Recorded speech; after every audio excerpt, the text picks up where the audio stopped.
So, when you think about the start of Jesus' ministry, you might picture some calm, quiet teachings by a lake, but the reality, well, it was way more intense. It was a rapid-fire story of rising power that put him on a direct collision course with the entire religious establishment.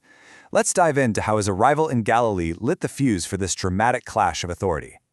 So, here's the journey we're going to take. We'll start with his arrival in Galilee and see how his power first shows up and the immediate pushback it gets. Then we'll watch him set up a new home base, build his inner circle, and finally, throw down a direct challenge to the old rules that ran his world. All right, so our story kicks off as Jesus returns to the region of Galilee. And this isn't just a random spot on the map.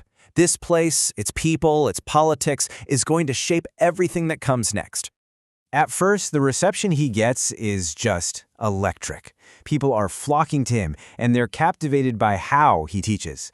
This wasn't like the scribes who would just debate tiny interpretations of the law. He spoke with a direct, personal authority that was unlike anything they'd ever heard before. Now, to get the whole picture, we actually have to weave together different accounts. As you can see here, each of the Gospels gives us a piece of the puzzle. By putting them all together, we can build a really clear chronological story of these critical early days.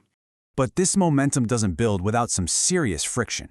In fact, this is where the central tension of his entire ministry just explodes into view.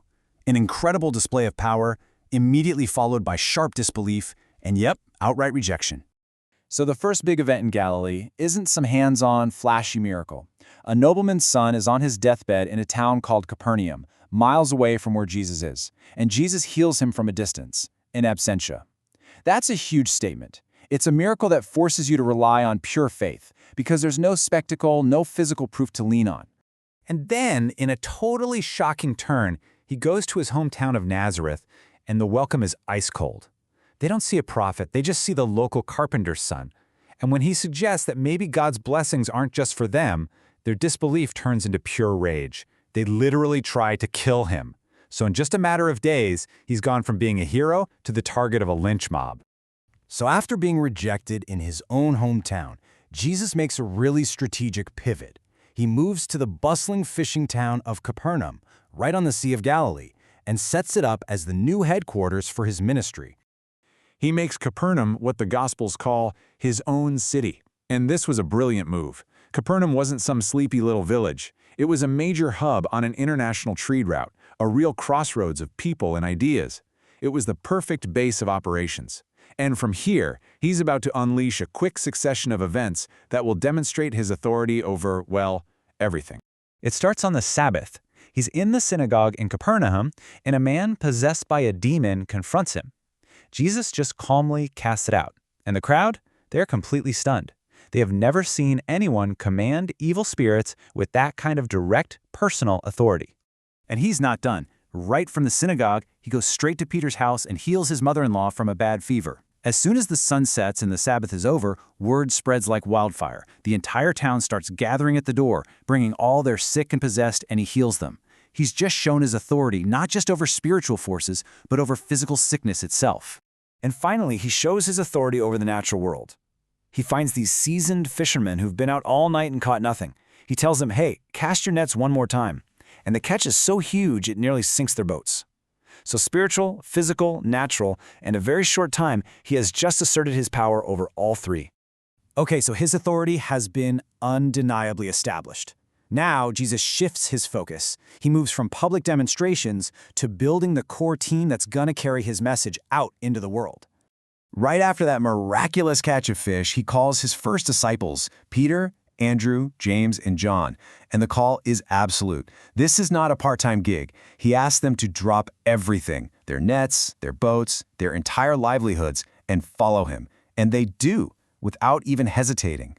He then kicks off his first tour of the nearby towns. He heals a leper, someone who was a total social outcast. But his instructions to the guy are fascinating. He says, don't go telling everyone about this. Instead, go show yourself to the priests, which was part of the old law. This was basically him sending a direct official memo to the religious authorities that a new power was now in play. And this brings us to the climax of this whole period. Jesus shifts gears from performing miracles to making claims and alliances that are a direct, intentional shot across the bow of the religious authorities. The conflict is about to go from a quiet whisper to an open confrontation. So a paralyzed man is lowered down through the roof of a packed house. But before Jesus heals his body, he does something way more radical. He looks at the man and says, "Your sins are forgiven." Now, to the religious leaders in the room, this is absolute blasphemy. Only God can forgive sins. So to prove he has the authority to forgive sins, he then tells the man to pick up his mat and walk. And he does.